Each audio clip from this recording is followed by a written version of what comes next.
Hey Piano Cats, my name is Denis Zhdanov and it's great to have you back. Today we will be dealing with some crazy acrobatics. I will analyze 3 famous and very challenging lip spots and share with you my practice methods. So the first example is from Schumann's Fantasie.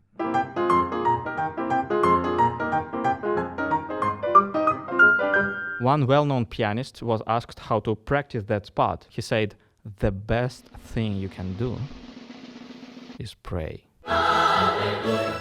But could we make our prayers more effective? To master this part, we need to calculate the optimal trajectory of a lip. For that, we might consider wrist movements instead of moving the whole hand.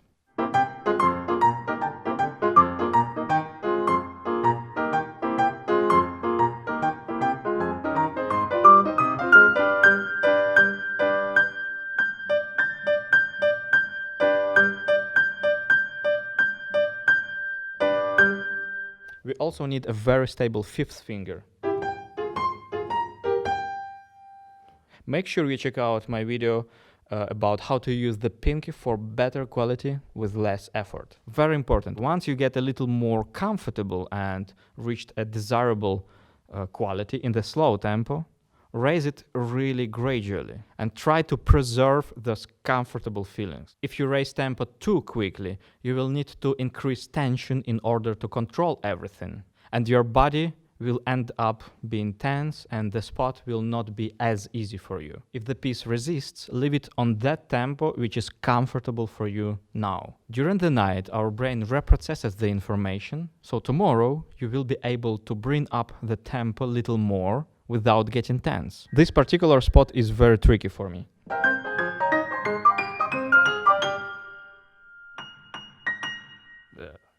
And I'm sorry for the untuned piano, this is all I got. So I'm going to use a pretty simple but highly effective trick. I'll glance quickly at the key just before hitting it. So in this case, it will be 3 times for the left hand, since that side is more uncomfortable for this hand. Here, here, here, and the last time for the right hand. Right there. You obviously don't need to shake your hand while doing that. A small eye movement is just enough. In the final leaps, which are even more extreme and loud, it is very important to relax your hand and chest in a leap, because then you might intuitively find the best trajectory.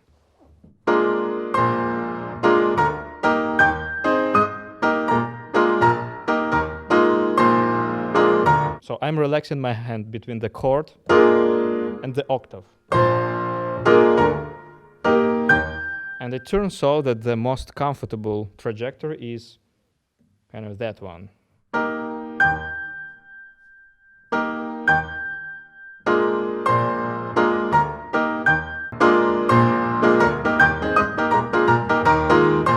Go watch cat jumps, seriously, if you need any kind of inspiration or further advice. They jump exactly with the grace that we need here. Well, mostly. Okay, let's move on. Now, Schumann Toccata. I try to do this leap in one movement. So the closest comparison is a ricochet effect. Then we need an immediate release. How many times I have said this word in this block. But it really helps a lot to regroup our fingers after the leap and play softer.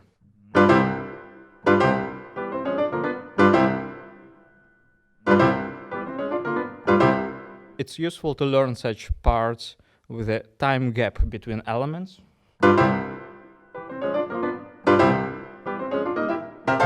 Reducing the gap gradually.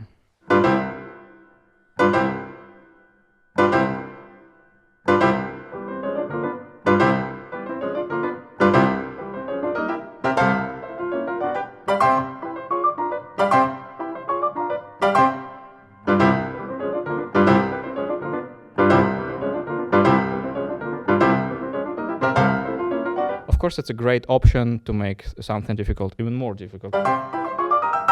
If I feel myself uncomfortable, let's say here, I would practice it. Or okay, the last one, Debussy. Trajectory is very important here. We might use an upside trajectory or a downside one.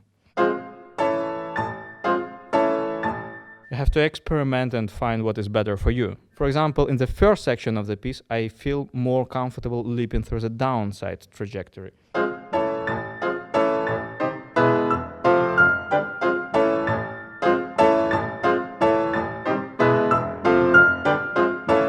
And later, when the material changes a bit, I find the opposite trajectory more convenient. So not like this,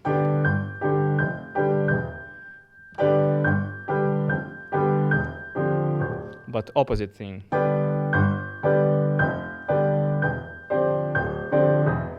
So basically I changed the way I think, so I think opposite, from upper notes towards the center.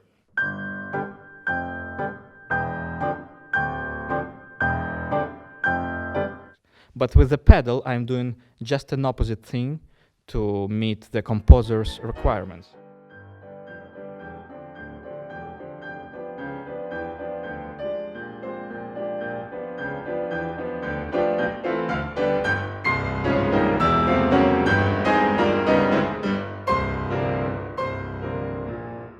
It's also very helpful to release your hands immediately and move them fast. But before hitting those keys, try to feel them with your fingers.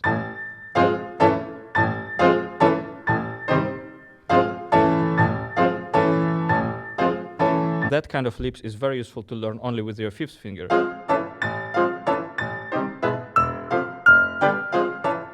It is also important to stick to the most reasonable tempo and the not most challenging one. Sometimes we might run for a challenge instead of thinking about the character of the piece.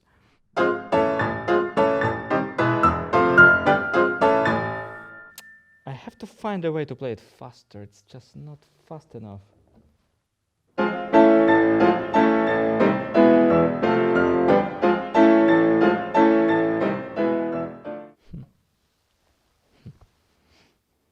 For example, what makes the part from Schumann's Fantasie to sound so exciting?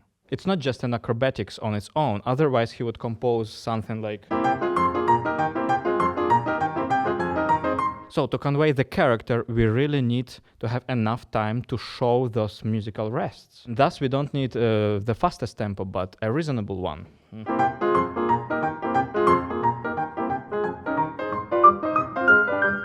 So this is it for today. Thanks for watching this.